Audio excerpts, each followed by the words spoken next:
السلام علیکم دوستوں، کیسے ہیں آپ سب لوگ؟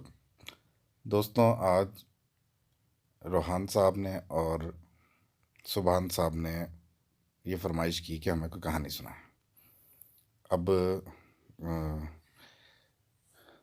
مجھے کوئی کہانی یاد نہیں آ رہی تھی، لیکن وہ کہہ رہے تھے کہ بابا ہمیں لازمی کوئی کہانی سنائے۔ تو دوستوں، ایک کہانی ذہن میں آئی۔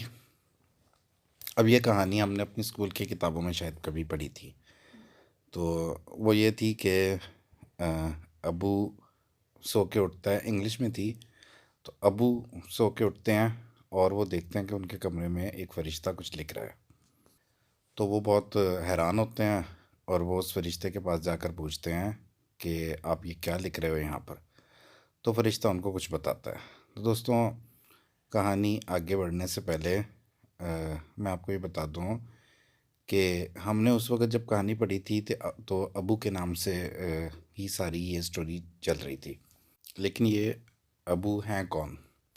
تو دوستوں، ان کا نام ہے ابراہیم ابن ادھم۔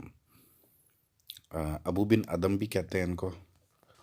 تو یہ اللہ پاک کے بہت بڑے ولی اللہ ہیں۔ تو دوستوں، ابراہیم ابن ادھم ایک مرتبہ یہ بادشاہ تھے۔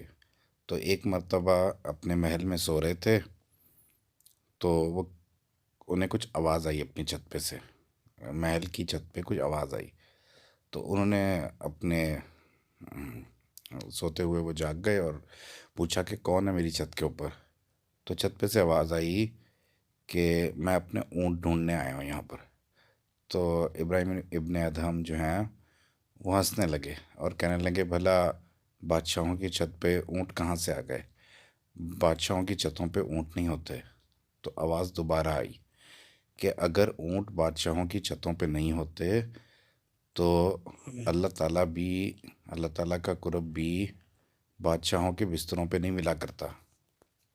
تو دوستوں، اس موقع پر ان کے دل پر ایسی چوٹ لگی، ایک ایسا اثر ہوا دل کے اوپر یہ بات سن کر کہ انہوں نے بادشاہت چھوڑ دی اور وہ اپنی عبادت کے لیے باہر جنگلوں میں چلے گئے اور اپنی عبادات شروع کر دی انہوں نے۔ اب ہوا ہی کچھ یوں کہ انہوں نے اپنی جو نظام حکومت ہے وہ اپنے وزیر اعلیٰ کے اور وزیروں کے سپرد کر دی۔ تو کچھ عرصے کے بعد وزیر ان سے ملنے کے لیے آئے اور کہا کہ بادشاہ سلامت، یہ آپ آ کے حکومت دوبارہ سنبھال لیں۔ تو ابراہیم ابن ادھم کہنے لگے کہ میرے ساتھ دریا پہ چلو۔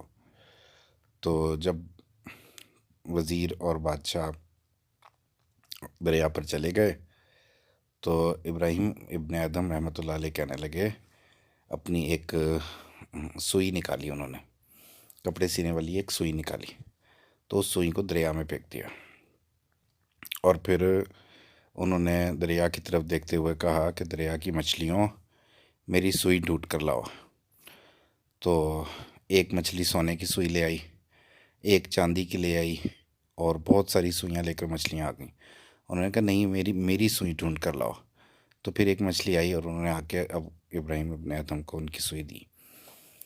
تو وزیر کہنے لگے کہ بادشاہ سلامت، ہمیں معاف کر دیجئے، تو آپ تو پہلے انسانوں پر حکومت کرتے تھے، اب تو دریا کی مچھلیاں بھی آپ کی بات مان رہی ہیں۔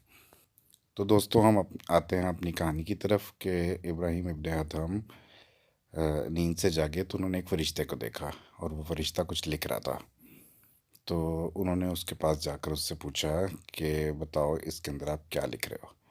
تو فرشتے نے بتایا کہ میں ان لوگوں کی لسٹ تیار کر رہا ہوں، ان لوگوں کے نام لکھ رہا ہوں کہ جو اللہ تعالیٰ سے محبت کرتے ہیں۔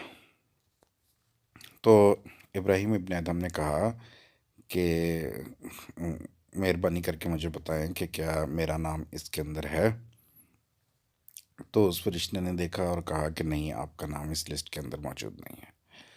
تو ابراہیم ابن ادھم نے گزارش کی کہ آپ میرا نام لکھنے کی بھی اللہ پاک سے درخواست کریں، اس وجہ سے کہ میں اللہ کی مخلوق سے محبت کرتا ہوں۔ تو اس وجہ سے اگر میں اللہ تعالیٰ کی محبت مجھے مل جائے